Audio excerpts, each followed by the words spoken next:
Her Har Mahadev. Welcome to hydrogen classes. मेरा नाम है सागर। आइए पढ़ते हैं कुछ important topic chapter surface chemistry से। Har Har Mahadev. Welcome to hydrogen classes. मेरा नाम है सागर। चैप्टर हमारा सरफेस केमिस्ट्री की पहली वीडियो में डाल रहा हूँ। सरफेस केमिस्ट्री जैसे कि नाम बता रहा है, सरफेस यानी बाहरी आवरण। जैसे दीवार आप देखते हो, दीवार का जो आप पोर्शन छू पाते हो उसका सरफेस होता है। जैसे ये स्टूल रखा है, इसका जो बाहर वाला पोर्शन में छू पा रहा हूँ ये सरफेस है। ये बुक रखी, कॉपी रखी है, इसका जो पेज में छू पा रहा हूँ क्या है, इसका सरफेस है यानी बाहरी आवरण। जैसे आप घर से बाहर निकलते हो, धूल मिट्टी मुंह पे चिपक जाती है, तो जो स्किन है ना आपकी वो सरफेस हुआ, और अंदर जो मांसपेशियां हैं वो आपका बल्क हुआ, इंटरनल पोर्शन हुआ। जैसे आप काला रसगुल्ला देखते हो, काले वाला, उसमें क्या है, जो ब्लैक ब्लैक पोर्शन बाहर काला जो है वो क्या है, हमारा सरफेस हुआ। अंदर जो व्हाइट व्हाइट रहता है वो क्या है, हमारा रसगुल्ले का अंदर का बल्क हुआ। ठीक है, तो यहाँ पे हम पढ़ते हैं सरफेस केमिस्ट्री चैप्टर में सरफेस के बारे में, एडजॉर्प्शन के बारे में, एब्जॉर्प्शन के बारे में, सॉर्प्शन के बारे में, डीजॉर्प्शन के बारे में। और ये सब पढ़ने के बाद हमें कैटलिस्ट कैसे काम करता है, कैटलिस्ट किसी रिएक्शन के रेट को कैसे बढ़ा देता है, रिएक्शन का मैकेनिज्म थोड़ा समझने में मुझे हेल्प होगी। वो सब चीज़ें हम आगे डिस्कस करेंगे। अभी हम कुछ इंपॉर्टेंट टर्म्स के बारे में डिस्कस करेंगे। तो उन टर्म में से पहली टर्म जो आ रही है वो एडजॉर्प्शन है। जैसे कि नाम बता रहा है एडजॉर्प्शन, ऐड हो जाना, कोई चीज़ ऐड हो जाना। तो देखो मैंने एग्जांपल समझाया है यहाँ पे। कोई सब्सटेंस है जिसे मैंने एडजॉर्बेंट कहा, और उसके ऊपर आगे चिपक गए गोल गोल से कुछ पार्टिकल्स हैं, इन्हें मैंने एडजॉर्बेट कहा। तो एक बात आप जान लीजिए, एडजॉर्बेंट पे एडजॉर्बेट चिपकता है, यानी अगर मुंह पे धूल चिपक जाए तो धूल तो होगी एडजॉर्बेट, और जो मुंह होगा वो एडजॉर्बेंट होगा। बिल्कुल सरल बात है। और जो ये फिनोमिना हुआ ना, इस फिनोमिना को एडजॉर्प्शन कहेंगे। जैसे दीवार है, दीवार पे कोई गैस आके एडजॉर्ब हो जाए तो जो दीवार है वो एडजॉर्बेंट है, जो गैस आगे चिपकी वो एडजॉर्बेट है, और ये प्रोसेस हमारा एडजॉर्प्शन कहलाएगा। तो मैंने इंग्लिश में यहाँ लिख दिया है दी एक्यूमुलेशन। एक्यूमुलेशन मतलब होता है इकट्ठा होना, किसी चीज़ का इकट्ठा हो जाना। The accumulation of molecular species eight the surface rather then in the bulk of solid और लिक्विड इज टर्म्ड एडजॉर्प्शन। किसी सॉलिड या लिक्विड के सरफेस पे मोलिकुलर स्पीसीज का, कुछ मॉलिक्यूल्स का इकट्ठा हो जाना यानी जुड़ जाना, एडजॉर्प्शन कहलाता है। बस वो बल्क में ना जाए, खाली सरफेस पे रहे। ठीक है, मैंने लिखा note, adsorption is a surface phenomena. अगर कुछ कोई चीज़ अंदर घुस गई जाके, बल्क पे नहीं, मतलब बाहर नहीं चिपकी, बल्क में चली गई, तो फिर उसे एडजॉर्प्शन नहीं कहेंगे, उसे क्या कहेंगे, एब्जॉर्प्शन। उस पर भी मैं आऊँगा। उससे पहले एक बात जान लीजिए, powdered substance are more effective adsorbents than their crystalline form due to the large surface area. Surface area ज़्यादा होने की वजह से जो पाउडर सब्सटेंस होता है वो ज़्यादा अच्छा एडजॉर्बेंट होता है। भाई पाउडर सब्सटेंस कैसे अच्छा एडजॉर्बेंट होगा? देखिए मेरी बात सुनिए, पार्टिकल बाहर आके जुड़ते हैं एडजॉर्बेंट पे, तो एडजॉर्बेंट का सरफेस एरिया जितना ज़्यादा होगा, जितना ज़्यादा सरफेस उसका मौजूद होगा, एडजॉर्प्शन उतना ज़्यादा होगा। मेरे कहने का मतलब है, मान लो आप एक पनीर ले लो, 1 किलो पनीर ले लो आप, 1 किलो पनीर का एक ढेला होगा, उसका कुछ सरफेस होगा, उस पर आप पेंट मारो, पेंट को क्या मान लो, मॉलिक्यूल मान लो, जो पेंट के मॉलिक्यूल आके उस पर जुड़ जाएंगे। तो 1 किलो पनीर का पीस लो, उस पर आप बाहर से पेंट करो तो कुछ पेंट लगेगा, यानी कुछ मॉलिक्यूल उस पर सरफेस पे आएंगे।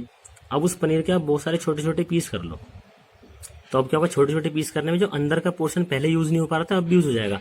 तो अब पेंट पहले से ज़्यादा लगेगा क्योंकि अंदर वाला पोर्शन भी यूज हो रहा है।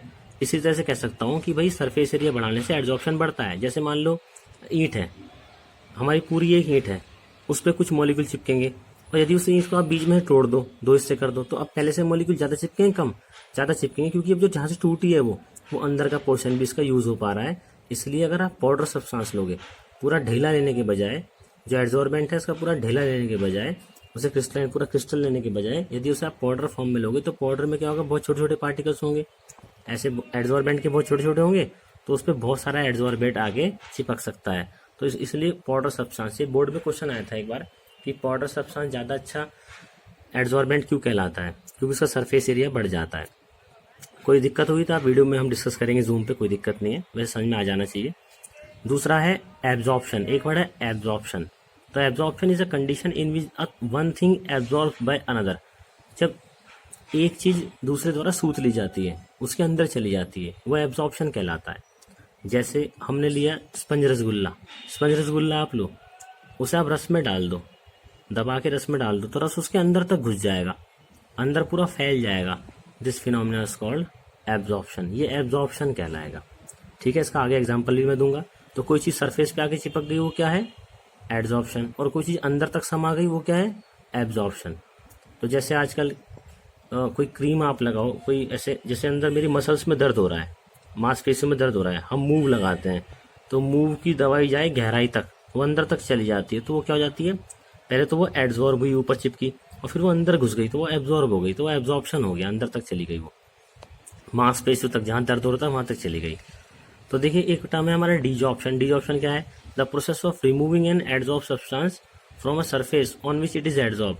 तो जो चीज़ अगर कहीं चिपकी थी, कहीं एडजॉर्प्शन हुआ था, तो जो एडजॉर्बेट चिपका था उसका दोबारा से हट जाना डीजॉर्प्शन कहलाता है। जैसे मान लो ये कॉपी है, इस पर मैंने पेन डाल दिया, पेन इस पर एडजॉर्ब हो गया, बाहर आके चिपक गया, इसे मैं हटा लूँ, ये डीजॉर्प्शन कहलाएगा।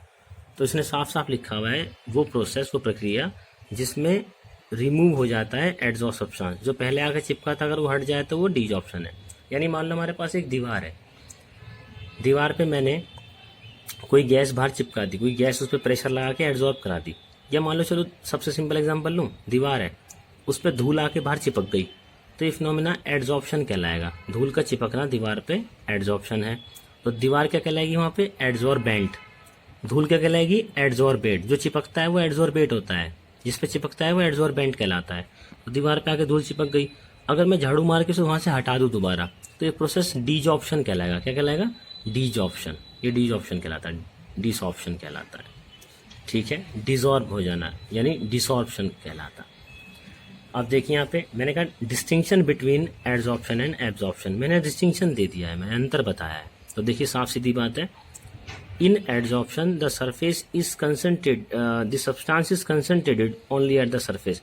सरफेस पे आगे कोई चीज चिपकेगी, किसमें, एडजॉर्प्शन में। While in absorption the substance is uniformly distributed through the bulk of the solid. जो सब्सटेंस है वो सॉलिड के अंदर तक चला जाएगा, बल्क में चला जाएगा, अंदर तक फैल जाएगा। अब ये एग्जाम्पल देता हूँ इसका। अच्छा देखिए, for example when a chalk stick is dipped in ink. जब ये चौक लेते थे ना पहले, अगर चौक को इंक में डुबोया जाए तो हम क्या पाएंगे, the coloured molecule get adsorb on the surface. जो नीले नीले कलर के मॉलिक्यूल है इंक के, वो चौक के बाहर चिपक जाएंगे। वाइल द सॉल्वेंट, यानी जिसमें वो नीले मॉलिक्यूल घुले हुए थे, solvent of the ink goes deeper into the stick. वो स्टिक के यानी चौक की स्टिक के अंदर तक चला जाएगा ड्यू टू एब्जॉर्प्शन।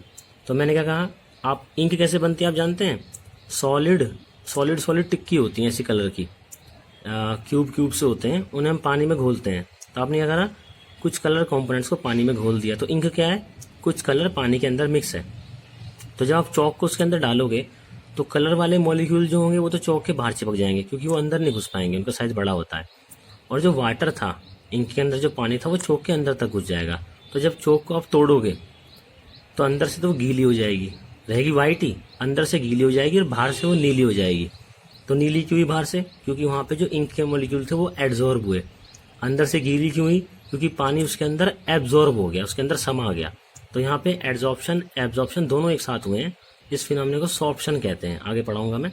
एक बात और नोट कर लीजिए, water vapours are absorbed by anhydrous calcium chloride but adsorbed by silica jail.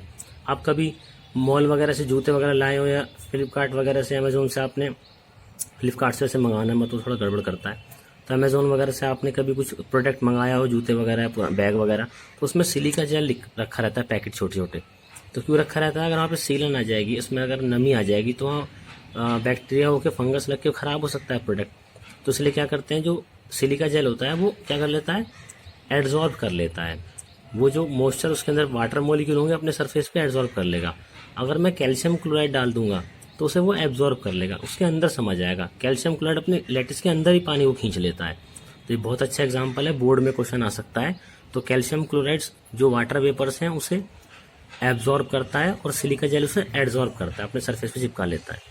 और ये कैल्शियम क्लोराइड वाला हमने पढ़ा था इक्विलिब्रियम चैप्टर में 11th में, जहाँ एक चैम्बर में वैक्यूम क्रिएट करने के लिए हमने एनहाइड्रस कैल्शियम क्लोराइड लिया था कि चैम्बर में से आपको वाटर मॉलिक्यूल बिल्कुल बाहर करने हैं, तो उसमें CaCl2 डाल दो, ये सारा वाटर खुद से सूत लेगा, पी जाएगा। तो वहाँ पे वैक्यूम क्रिएट हो जाता है, वहाँ पे वाटर वेपर बिल्कुल खत्म हो जाते हैं। जैसा कि मैंने बताया सॉर्प्शन क्या है, sorption is a phenomena in which the process of adsorption and absorption take place simultaneously, यानी एक साथ। अगर एक साथ कहीं पे एड्सॉर्प्शन एब्जॉर्प्शन दोनों हो रहा होगा तो उस फिनोमेना को सॉर्प्शन कहेंगे। कई बार बच्चे सोचते हैं सर मैंने रसगुल्ला डाला चाशनी में, चाशनी बाहर भी लगी रही और अंदर भी घुस गई, तो क्या कहेंगे इसे? सॉर्प्शन कहेंगे, क्योंकि एड्जॉर्प्शन भी हुआ उसका और एब्जॉर्प्शन भी। वो चीज़ सरफेस पे भी चिपकी और बल्क के अंदर भी गई। अब है मैकेनिज्म ऑफ एड्जॉर्प्शन।